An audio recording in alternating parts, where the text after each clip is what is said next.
What is going on, Diablo 2 fans? Dabrunski here. In today's video, I'm going to be ranking all of the new Terra zones in a tier list, so D all the way up to S tier, to try and hopefully help you guys sort of prioritize what are some of the better areas. Now, I definitely want to point out that these lists are extremely subjective, so we're talking budget characters, affinity, pushing to 99. There's a lot of different factors that you kind of have to weigh in, so these lists are always subjective, and it's tough to kind of have an overall list, so definitely check out other content creators and then spend some time on PTR and sort of test different builds that you plan on playing, and then kind of use these lists as well as your playtime experience to sort of kind of narrow in on areas that you want to focus. There is a lot of common areas I think you'll find for S tier and A tier for a lot of the different tier lists, but I definitely feel like there's a couple particular areas, at least in my experience, where I was kind of like, what? You rated those B tier, or what? You rated that A tier? So again, it's a very subjective list. That's why I encourage you guys, let me know in the comment section below if you guys agree or disagree with any of these selections on this tier list that I have. There's, again, so many different factors. So hopefully, regardless, you guys enjoyed the video. And a quick reminder before we jump in, just want to let you guys know that I do stream twice a week on Twitch. So if you do enjoy this YouTube content, I stream twice a week on that platform. Got the link for my channel in the description below. Any follows would be very much appreciated. That being said, guys, let's jump in. So I want to first kick off this video by covering some of the D tier locations. Now you're going to notice two common themes with all of the areas that I've selected. The first is that the monster density is very poor.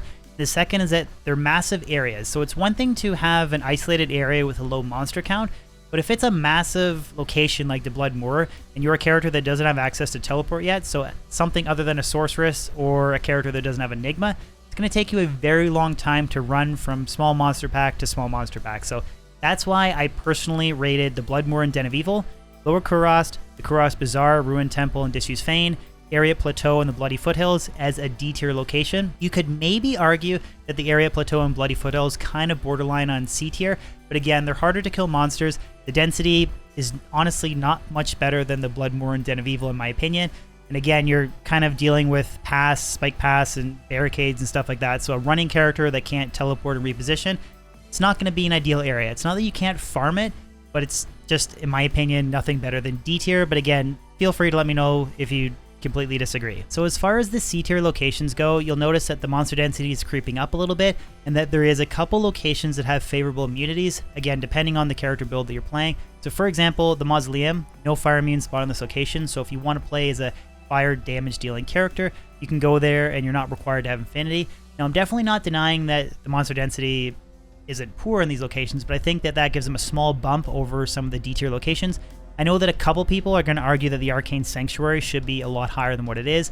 Myself personally, again, this is where I talk about like the subjective nature of lists. I'm not a big fan of farming ghosts and trying to teleport and reposition and make sure that they're actually on an Arcane Sanctuary path before you kill them, because if you kill them off the path, then you lose the loot. So again, that's just my personal take. I'm not a big fan, but I included the Burial Ground, the Crypt, and the Mausoleum, Lost City, Valley Snakes, and the Claw Viper Temple, Far Oasis and the Maggot Lair, Aram and the Palace Cellar, Arcane Sanctuary, and the Cold Plains and the Cave as C tier locations. So moving on to the B tier locations, you'll start to notice that monster density is improving. A couple of the areas like the Dark Wood or the Sewers or the Spider Forest, you would typically never farm in original LOD, so it's cool to see some new areas. Really good monster density in these spots. In a couple locations like Travancore and the Durin's Hate level 3 and the Forgotten Tower, you would target farm in LOD. I know a lot of people are going to say, how come you rated Trav so low? The council is great, still, you know, high runes, jewelry, facets, that kind of thing. But I personally find that after you use the flail and the monster is running away from you, as well as the low density, can't have me rate this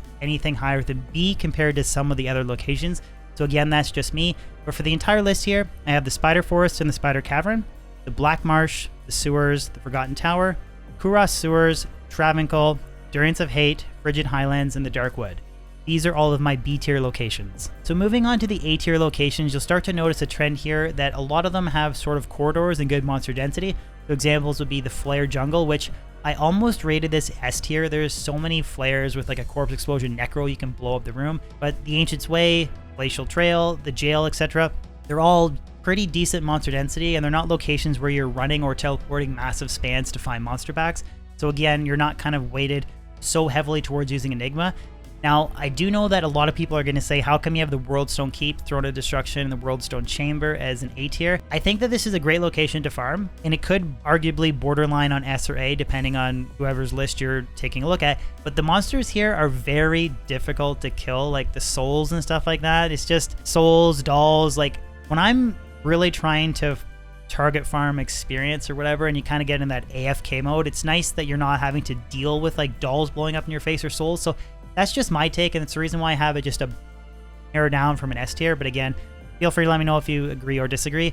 But I have for the entire A tier list, Flayer Jungle and the Flayer Dungeon, Rocky Waste and Stony Tomb, the Jail, Cathedral and Catacombs, Outer Steppes and Plains of Despair, Ancient Way, Icy Cellar and Glacial Trail, the Worldstone Keep, Throne of Destruction, and the Worldstone Chamber. So finally we have the S tier locations. So the trend here is tons of monster density. They're very easy locations to get to, so whether it's just taking a straight waypoint or map finding is relatively easy. Some of the locations chain together, so the River of Flame, you can farm its entire location and then chain that into the Chaos Sanctuary. Just opens up a lot of different opportunities. So again, this is, in my humble opinion, the best locations. Feel free to agree or disagree, but Thalrash's Tombs is fantastic. 7 tombs, tons of monsters, and a Duriel kill at the end. What's not to like? The Halls of Dead, level 2 and level 3. A lot of people might find this an odd choice, but when I was playing as a Corpse Explosion Necro, I could just take the waypoint from Luke Ghislaine and just completely blow up entire rooms of skeletons in level 2 and level 3. So for those that like that rinse and repeat style of farming, kind of like running the pits, Halls of Dead is a fantastic location.